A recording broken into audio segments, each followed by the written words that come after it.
Hi guys, what's up? It's Micah 13. I know it's been a hot minute since I last posted anything. I bought Ableton. Yeah. I'm gonna talk about my experience working with this music software, or DAW, which in short is Digital Audio Workstation, and why I decided to buy Ableton even though I already have been working on a different music software for a long time now, which is Logic Pro 11, why I decided to switch, why I decided to go in for a splurge, things that I like or didn't like about Ableton, and if I'd recommend it to new producers or producers who have some experience. And also, I just want to make a disclaimer really quick.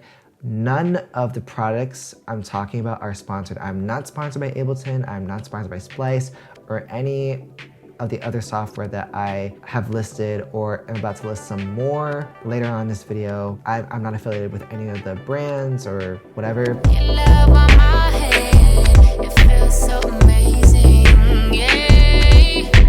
You got to Ableton is a German music software company based in Berlin, and they are known for having such powerful innovation within music software in terms of sound design, audio engineering, etc., etc. And a whole lot of producers have used it. I have a little bit of a list that I'm gonna share with you guys on artists that use Ableton. So, Kenny Beats, Kaylin Ellis, Dear Evergreen, Bad Snacks, Andrew Huang, Ramzoid, Grimes, Skrillex, and that's all I got right now. So, if you guys know anyone else who uses Ableton, or if you guys use Ableton, let me know in the comments. Let's also talk about the price, okay? And they actually have 3 different versions of Ableton. So they have the intro version where it basically has all the essentials with some limits, and that comes to a total of $99 plus tax. They also have the standard version where it has everything that you need, so you can make an unlimited amount of audio and MIDI tracks, and they also come with some plugins as well, and that comes to a total of $449 plus tax, which is expensive, okay? But we're not done. There is the Suite version where you get everything, including the plugins that you can download off of their website. And that comes to a total of $749 plus tax if you buy the latest version of Ableton. That is a shit ton of money, I know. Now let's talk about my music background and how I started. So I've been making music for 10 years, close to 11, which I can't even believe it's been that long since I made music, and I'm happy that I have gained the experience that I have right now. But for the longest time, I have used both GarageBand and Logic Pro X. I first learned how to produce music through GarageBand when my dad got me my MacBook Air as a gift for Christmas. I have to give full credit to my dad because without him, I wouldn't have, the tools that I need to, invest in the one thing that I'm passionate about, which is music. So I really have to thank my dad for supporting me with the journey that I have now. So I gotta give huge credits to him. But anyway, so my dad, he got me my first ever MacBook Air as a gift, so that I could work on music. And I've always been interested in researching how to produce music and electronic music and stuff, because before I was in band for like 4 years. I played the flute from 5th to 8th grade, and I also played the bassoon for 1 year back when I was in 7th grade. And the reason why I stopped performing like orchestral / band music is because I was kind of getting tired of it. More specifically, I was sick of hearing the same timbre from every instrument over and over again, as well as like playing music in that same medium. And I wanted to experiment something different. I wanted to make something different on my own terms where I could experiment with sound design, music production, and like be more involved in the music making / music production, audio engineering process. So I really just decided, you know what? I'm gonna quit band, and I really wanna invest more time into making music and making electronic music, thanks to Skrillex, who also inspired me. Also, fun fact, one of my biggest inspirations that got me thinking about like how artists develop these like catchy songs, I gotta give credit to the Naked Brothers band. Because they were like the main inspiration that got me thinking like, why does this song sound good? Like, why do these songs, like, why do I like these songs, right? I played around with GarageBand for like 2-3 years. And I think when high school came around, that's when I started using Logic Pro X. And again, thanks to my dad for also gifting that to me. I don't even know if it was for like my Christmas gift or my birthday gift, but you know, that was also that kind of pivotal point in my life where I really wanted to invest in making music and getting to, you know, have more like experience into music production and just really go all in. And yeah, since then, I've been using Logic Pro nonstop. And even then it was already easy to get used to because Logic and GarageBand, pretty much the same layout, except for some reason, in my opinion, Logic is way easier to use compared to GarageBand. I don't know how, but like whenever I navigate through GarageBand, there was like so many limits and also the controls were kind of weird compared to like how I use Logic Pro X. It's weird. Around that same time back in high school, that was also around that time I downloaded the free trial for Ableton 10. And this was before Ableton 11 was announced, like a couple years prior. I remember downloading the free trial since a lot of producers have talked about it, and even like some of my producer friends, they talk about how much they're in love with Ableton 10, with the workflow, and like you can experiment so much with sound design and stuff like that. And I was like, you know what? Why not? You know, I might as well see it for myself, right? And 2 mental breakdowns later, after I downloaded Ableton 10, I didn't like it. It was very overwhelming to look at, and I did promise myself that I wasn't gonna look at any tutorials. I don't know why, I just like gaslit myself to thinking like every music producer, they didn't need instructions, which is fucking stupid. But you know, I was just very impatient. I was just like a very, very insecure child. So yeah, that kind of led to my 2 mental breakdowns trying to work with Ableton. Like I was straight up crying. Yeah, so a couple years later, I got an email from Splice, which they normally do like promotions and like deals and stuff like that. And they promote this deal where if you have a membership with Splice, which if you guys don't know what Splice is, they are a website where if you sign up for our membership, then you get to download a whole bunch of sample packs that you could use your credits for. And you could also download rent-to-own plugins. So if you're trying to find like a synth plugin or like any plugin that like comes with a hefty price tag, instead of having to pay full price, Splice has this feature where you could actually pay monthly, like a small percentage of the price monthly rather than having to pay full price and all that stuff. So I really like their website and the features that they have. Splice, if you see this, please sponsor me. I would love to work with you. That would be neat and litty. Thank you. So Splice is having this deal where you can download Ableton 10 Lite for free as long as you have like a monthly membership or a monthly subscription in their website.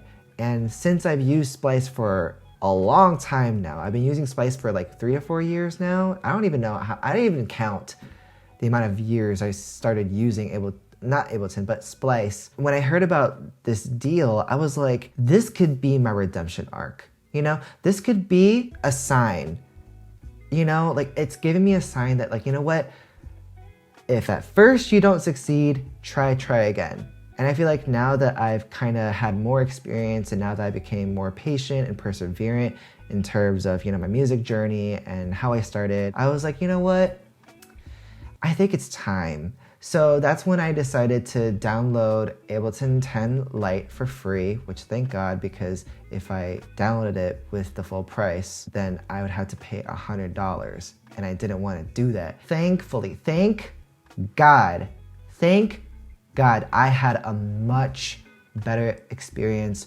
working with Ableton, figuring out the workflow, and even being able to make a small idea from it. Eventually, I stopped using it because I noticed that there were certain limitations when using the Lite version. You can only make a total of 16 audio and MIDI tracks, which is kind of a bummer. You also have a limited amount of stock plugins within the DAW, And those were two of the main reasons why I stopped using the light version. You might be wondering, when did you decide to make the big splurge? This splurge happened back around November of 2021 when I was Christmas shopping for my family.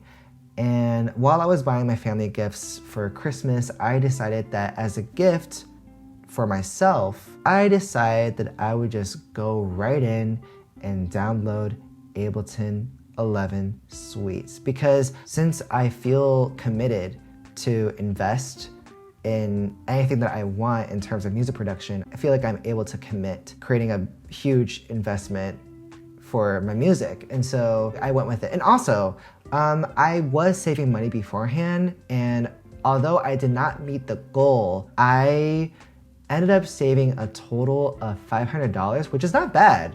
You know, it isn't bad at all. I was using different money saving websites like Digit and Peak Money, but eventually I switched it all into my Chase account because they have this autosave feature, which I don't want to explain too much about it because it's not the main focus of this video. So like, I did have a handful of money that I was mainly focusing on investing that music software with a heavy ass price tag. And you probably might be wondering, why the fuck did you decide to do what you just did? I want to have an easier time collaborating with other artists, since a lot of my producer friends that I still talk to use Ableton as their main software, and thought it'd be easier to send out project files rather than having to export stems or audio files to put in my main DAW of choice, which was Logic. The second reason is I was just feeling so stagnant, especially since I was starting to get a little bored with the layout of Logic Pro, and I wanted a change to where it can hopefully benefit me and help me step out of my comfort zone. Another reason is I've heard that there are a lot of cool plugins some of my friends use for their sound design, and I really want to try it out for myself and see if I can make something cool out of it, or if I could figure my way around each of the plugins that they would always rave and talk about.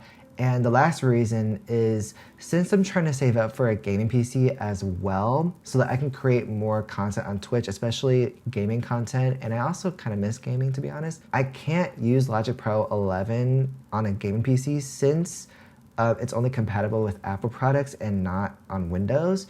And so if I buy Ableton, I could switch off from working on my MacBook Pro to my PC rather than only depending on one music software on a specific device. Now, let's talk about what I like and what I don't like about Ableton. I love the sidebar feature where you can import your sample pack folders into the sidebar rather than having to open up your Finder or open up various windows and click through different folders of samples.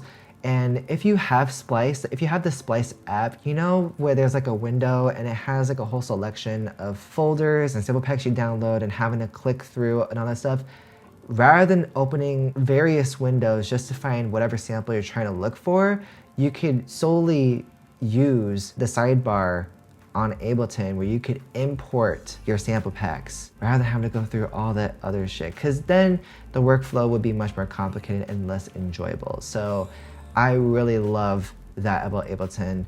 The other thing is I really love the minimalist feel and layout within the app, since Logic Pro, it's kind of like, I don't know, like for some reason I just kind of got bored of it. And mind you, I've used that music software for like a long time, probably like 7 years, maybe, give or take. I don't know. It's been a long time. Another thing that I really like about Ableton is the automation feature. Rather than having to search a specific knob through like, I don't know how to explain it, but like with Logic Pro, it takes a lot longer to like find a certain knob within like a plugin or something like that, or an audio effect if you're trying to like automate the volume, the audio pan, so whether if you want the sound to be played on the left speaker, right speaker, all these other things. For Logic, you have to click through like each different like audio effect that you put on a track to automate and whatever. Where Ableton, it's automatic.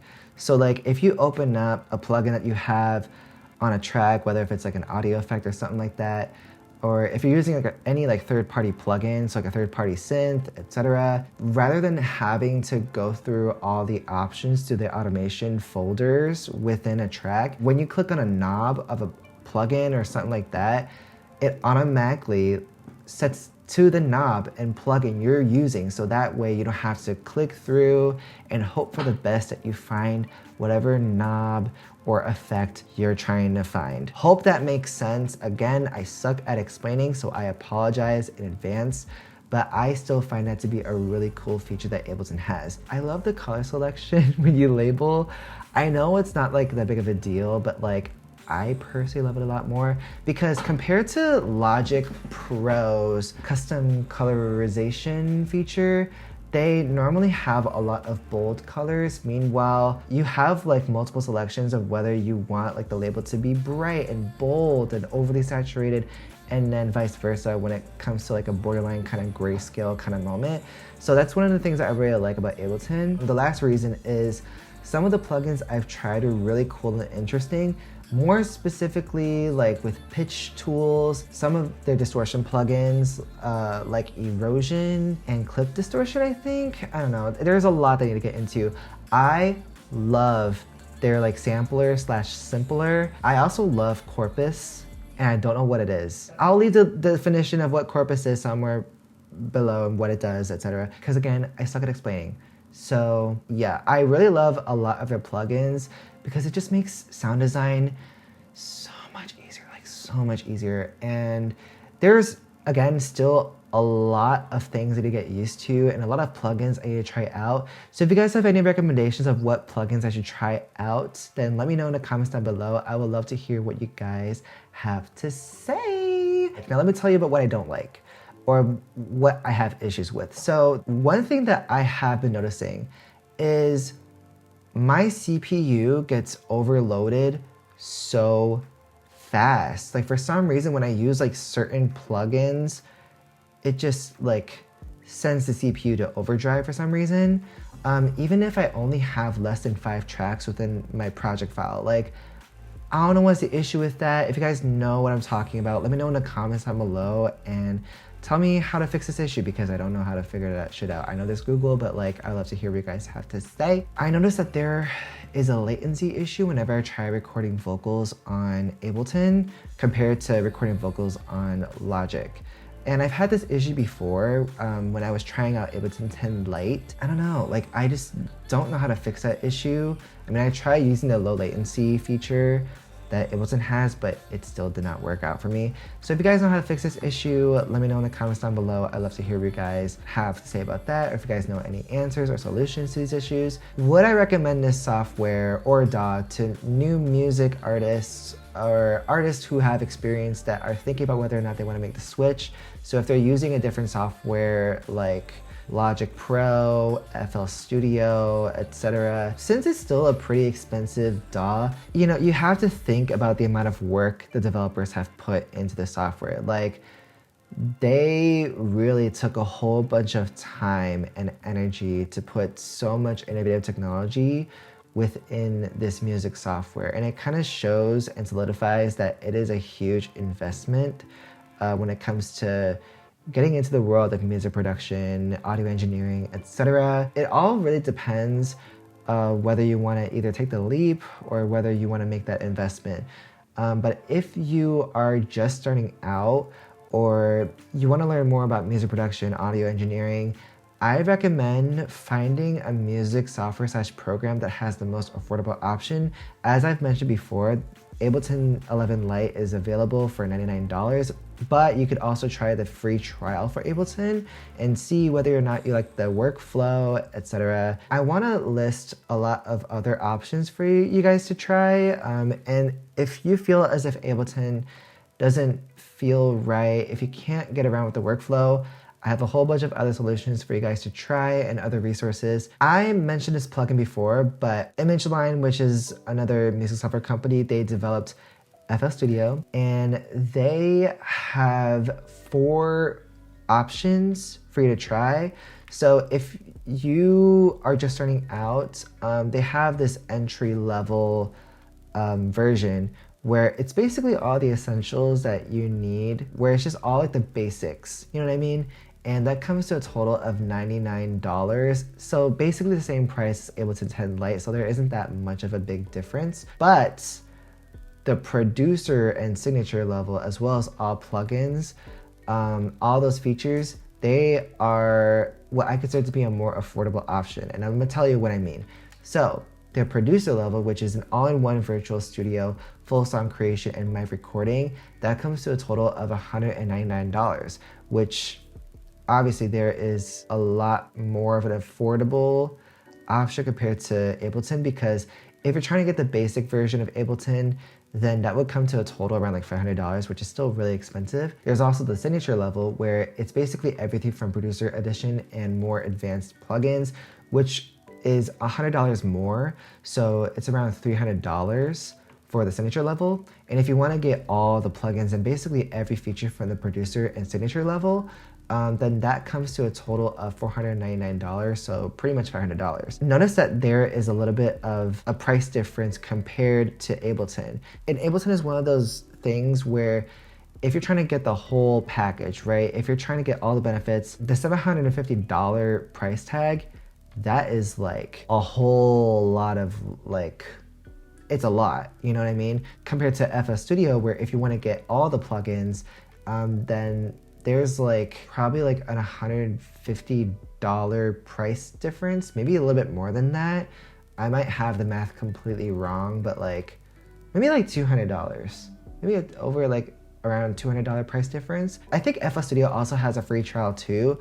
So if you are still hesitant to go in for like a splurge, the free trial is there for a reason, okay? So I highly recommend you guys trying out the free trial versions.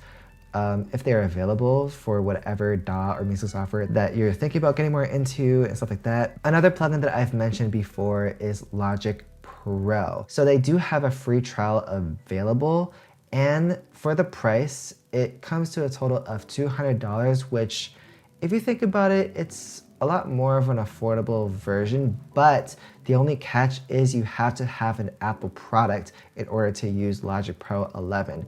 I know there can be possibly like emulators to where you could also use it on Windows devices, but I haven't really looked more into that because I don't have a Windows PC of my own. I'm still trying to save up for one. If you guys know anything about like emulators to where you can use software like Logic Pro 11 or other Apple apps, like whether if it's Final Cut Pro, etc., then let me know in the comments. I would love to hear what you guys have to say about that. So yeah, Logic Pro 11, my baby, will always be my child. The thing is, you get everything too. So I find that to be pretty cool.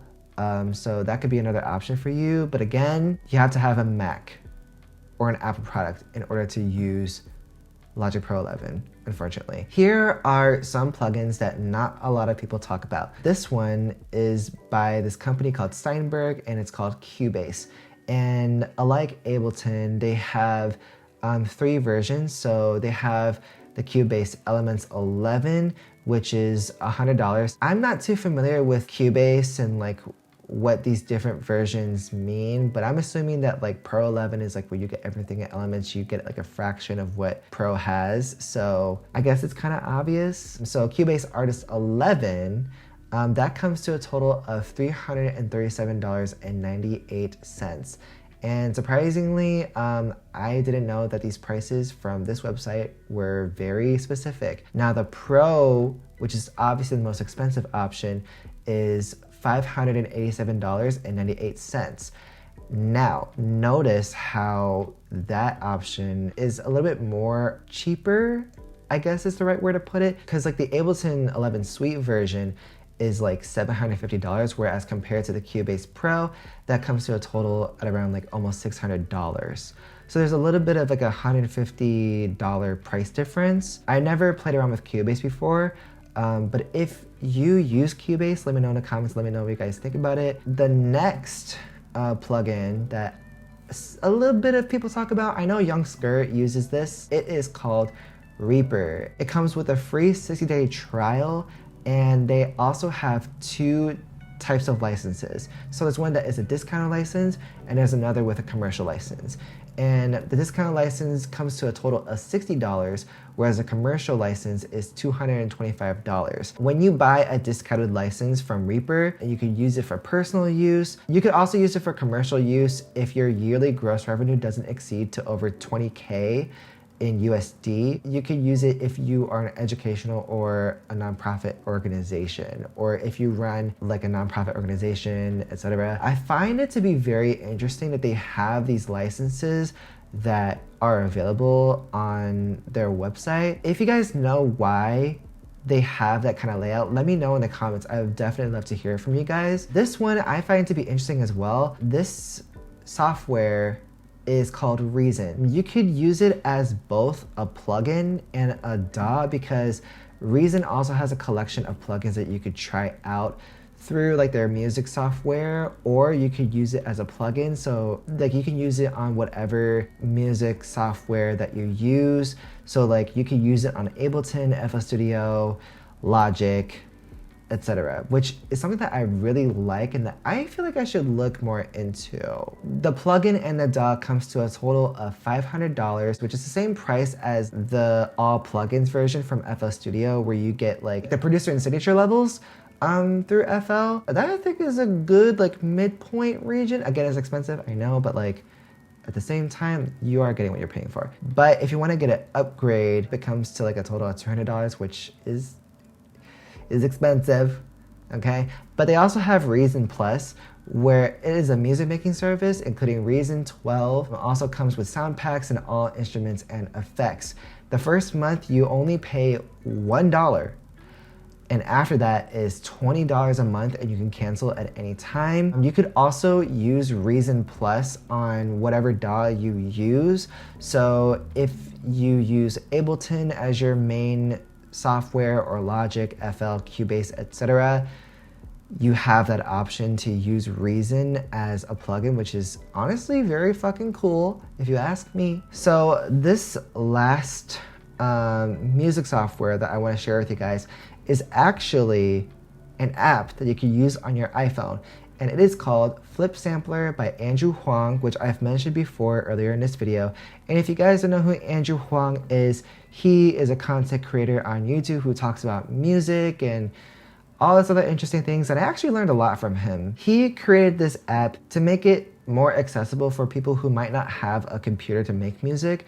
And so, you know, if you have an iPad or an iPhone, you can use Flip Sampler as a way to make music. And I find it to be really cool that he made something that is really accessible for those who don't have a computer. And out of all the DAWs listed, this one is the most cheapest, and the price comes to a total of $9.99, just $10. That's fucking tight. There are also sample packs within the app that you could also purchase as well, and I believe they range from about like maybe like $2 to $4. I could be completely wrong, so if you guys know anything about like their sample packs and how much they cost, please feel free to let me know in the comments. I'd love to hear from you guys. And not only that, but you could also import sample packs through the cloud, so you can be able to open up Flip and you could import whatever sample pack that you have saved in your iCloud, so you can put it into the app. So cool, so neat, so litty, easily accessible.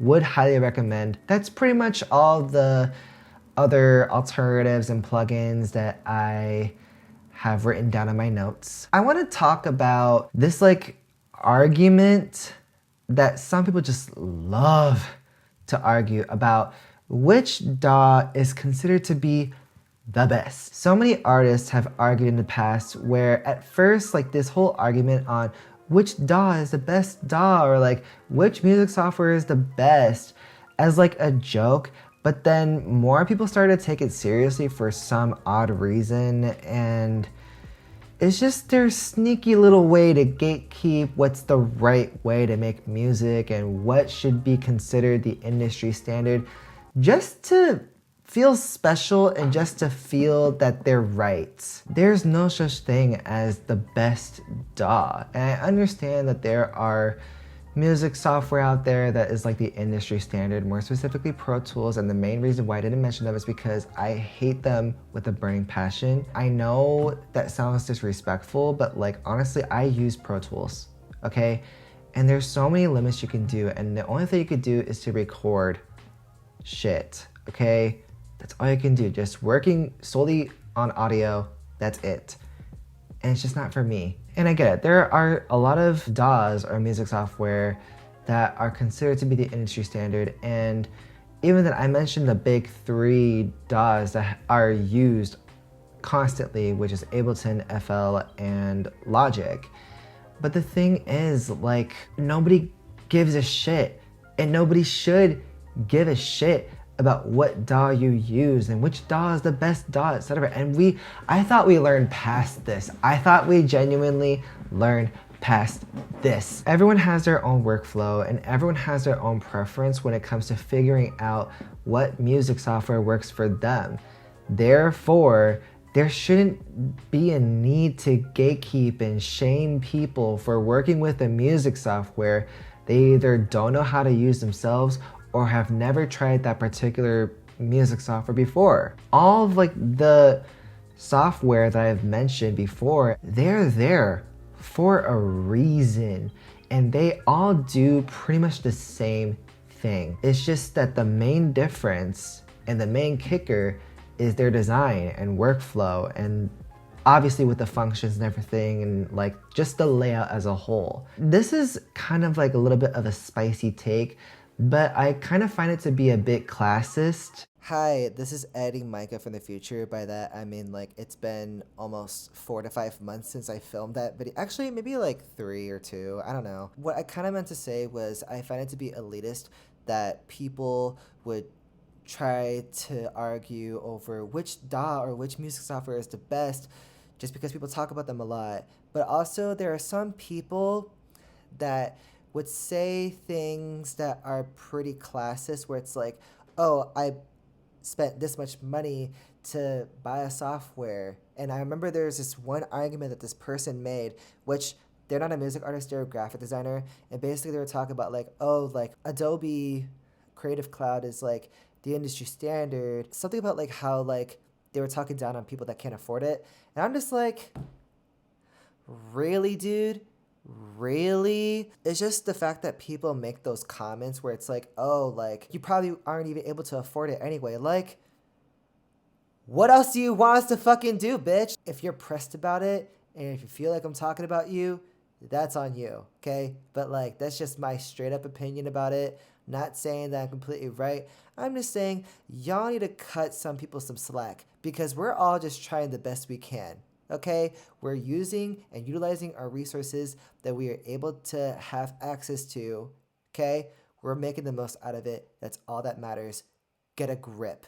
Okay, but anyways, back to the video. Not everyone has the affordances nor access to buy something like Ableton, which is $745 plus tax. And mind you, I got it with like a 15 or 20% discount because I previously had Ableton 10 Lite. Let alone a computer or a device that can make music, which also adds up the affordances. Like today's MacBooks, they're like almost like above $1,000. And if you're gonna argue or brag to someone by talking about how you're able to purchase a music software with such a high price tag as a way to prove your point and that it makes up the level of experience you claim to have, I just find it to be pretty counterproductive and unfortunate that you think it's a good excuse to act entitled and privileged over having access to technology, especially if it comes with a hefty price tag. Going back to the topic of workflow and design, it's also important for people who might have learning disabilities as well as physical disabilities to have easier access to these forms of technology. For some people, it could be way too overwhelming and overstimulating to look through a music software, since you have to pay a lot of attention to detail in order to figure out how to use whatever music software they're trying to use. I mean, even for me as an autistic person, it can be overwhelming to look at all these like colors and controls of figuring out how everything works. Like that's why I had 2 mental breakdowns when I first started using the free trial for Ableton 10. And so I think it would be more beneficial if more people who are able-bodied to create programs and software, or even people who do have the knowledge to create these programs and software to make apps as well as software to accommodate those who either have physical or learning disabilities, making accessibility a lot more easier to those who need it or to those who want to get into the world of music production, audio engineering, so on and so forth. So you don't need to depend on only one music software in order to make music. Point blank period. Again, I have to state this, all these resources are here for a reason, okay? And so you don't have to depend on just one thing or have to go off of one person's opinion because again, like there's so much in the market. And so it's important for you to step out of your comfort zone and figure out what's right for you. And as a person who has used Logic Pro for the longest time, who recently switched to Ableton. And the thing is, I feel like I still am gonna use both Logic and Ableton depending on how I'm feeling, especially since I have project files that I still use that are on Logic. I just wanted to try something new. I wanted to step out of my comfort zone, and I just feel like since I've been making music for a long time, I feel like I really wanted to, make another investment for my music in hopes that I can improve and, learn new things. And I really hope that the technology that we have, especially when it comes to making music, becomes more and more accessible from here. Because again, there's so many people in the world that don't have this level of access to technology and to even be able to afford, a computer or a device that can help these people make music. And so maybe we should focus more on helping those who also might have an interest in music. You know what I mean? Just to give back. We shouldn't have to keep arguing about which DAW is the best DAW, because at the end of the day, they all do their own thing. And they also have the same or similar functions when it comes to making music, when it comes to composing music, when it comes to audio design, right? They all do the same damn thing. It's just that the layouts are different. What more can you ask for? You know what I mean? So that's pretty much all I have for this video. I hope you guys learned a little bit of something from this. If you felt like you didn't learn anything because of how hard it is for me to explain things, I can understand. But I hope you guys enjoyed this video. If you want, you can subscribe to my channel and turn your post notifications so you know when I post a new video. And all my social media links, as well as my podcast links, which, by the way, I have a podcast. It's called Connect 13. It's available on anywhere you stream your podcast. And it will really mean a lot if you guys go check it out and give us some love and support as well. So I will leave all of the links in the description below so that you guys can check it out and also give my podcast and my content and my socials, etc. some love and support. I love you guys so much. Thank you guys for being patient with me. And I will see you in my next video. Bye, guys.